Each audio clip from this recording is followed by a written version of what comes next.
deep freeze apocalypse is here. Global temps dropped 70 degrees overnight. My neighbors didn't buy a single head of cabbage, but I had stocked up on tons of cabbage and 9 tons of coal. With this much supplies, I was confident I'd survive the end times. I even cleared out a whole Walmart. Just as I was sipping red wine and eating steak, my crush Sophia called. Her voice trembling, she said she was cold and starving, begging me to bring her food. I flat out refused, and sent her a picture of my steak and wine. She recognized the $38,000 wine and premium Wagyu, thinking I'd come running to her. She even pouted, saying she wanted some too. I just said go buy some at the supermarket then. She lost it and threatened me, saying she'd never speak to me again. Little did anyone know, in my past life this woman tricked me into opening my door. My supplies were taken by desperate, starving neighbors. This time I won't just survive. I'll make those who wronged me pay. But first priority is the apocalypse coming in a month. As I was thinking, a flash of white light appeared. With a thought, my consciousness entered this white space. Turns out coming back gave me a storage dimension. With this cheat code, hoarding is a breeze. A bold plan formed in my mind. I'm a Walmart warehouse supervisor. If I could clear out the whole warehouse, I could rule the wasteland. My growling stomach interrupted my thoughts. I left home and headed straight to a 3 Michelin star restaurant.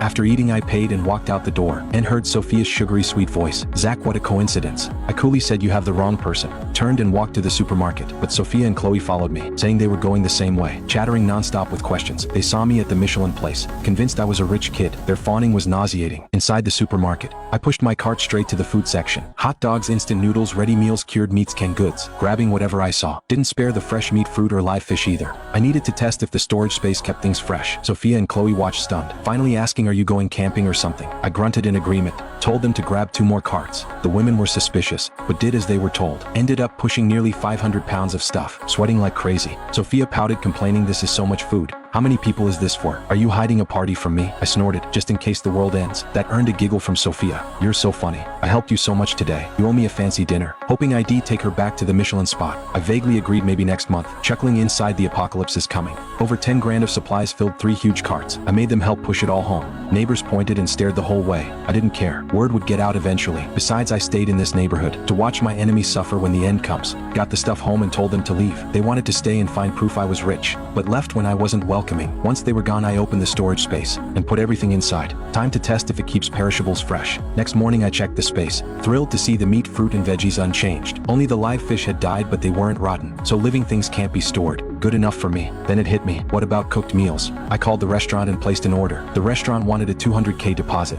I transferred it without a word. Hanging up, my heart ached a little. Between my parents' inheritance and my savings, I only had $2 million total. Spending this much so fast hurt. In a month, money will be worthless. Spending it now is the real skill. Burning through cash too quick. I needed to find some working capital. My eyes landed on my house, worth over $5 million. I drove straight to the bank, used the house as collateral for a $4 million loan. Walking out, a guy with bleached hair approached, muttering if I needed more cash. The loan shark, obviously. I pretended to be worried. Business is tight. The bank loan wasn't enough. He took me to their office. The boss, Jack Chin. Borrow $5 million, pay back $7 million. I hesitantly showed the deed. My house is worth $55 million plus a $300K car. Lend me $4 million today, it has to hit today. Jack Chin agreed fast. They thought I was a sucker, little knowing they'd never see that money again. The $4 million arrived quickly. I left with the cash happy. Now I had $9 million total, enough to make my move. I went to the top security company. Heard they built apocalypse safe houses last time around. The receptionist led me to a lounge. Manager Victor Wu came out to meet me. I said I wanted the highest level safe house possible. He promised it was no problem. I took the tablet he offered and checked every top tier option. My eyes gleamed. I lowered my voice and asked,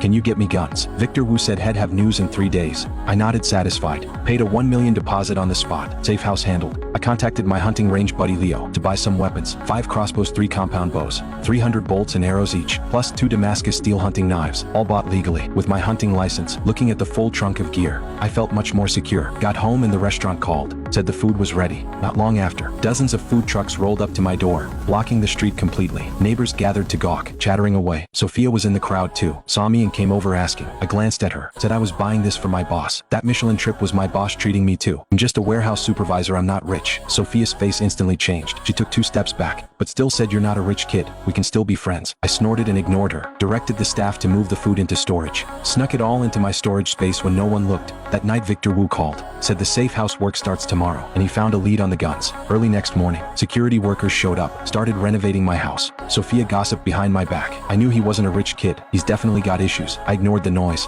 Went to work at the Walmart warehouse as usual, to scope things out, preparing to clear the place out. Passing the neighboring medical warehouse, I found the manager Henry Zhou. This guy steals meds to sell, thanks to his VP brother. I got straight to the point, said ID pay top dollar for special meds. Henry Zhou was wary at first, but when I offered double price, he quickly agreed. Sold me 100 large crates of imported meds for 3 million. Supplies were almost all set. I made an excuse and took leave. Stayed in a hotel for a few days, stocking up and practicing shooting. A week later Victor Wu said the work was done. I rushed back to check it out. Walking in, my eyes lit up. I was grinning ear to ear. Victor Wu smiled, said pay the balance within 3 months. I agreed easily, laughing inside. Scoring an $8 million safe house for free is just too sweet. After checking the safe house, I realized I'd forgotten something crucial: water. In the apocalypse, water is more precious than food. I placed an order immediately. Bought 100 giant water tanks. Can hold 5,000 cubic meters of water. Enough for years. 3 days till the end. I went back to the warehouse to work. On night shift, I slipped sleeping pills into my co-workers' tea. When they were out cold, I snuck into the security room, disabled all the cameras easily, put on shoes 2 sizes too big, gloves on, and headed straight for the warehouse.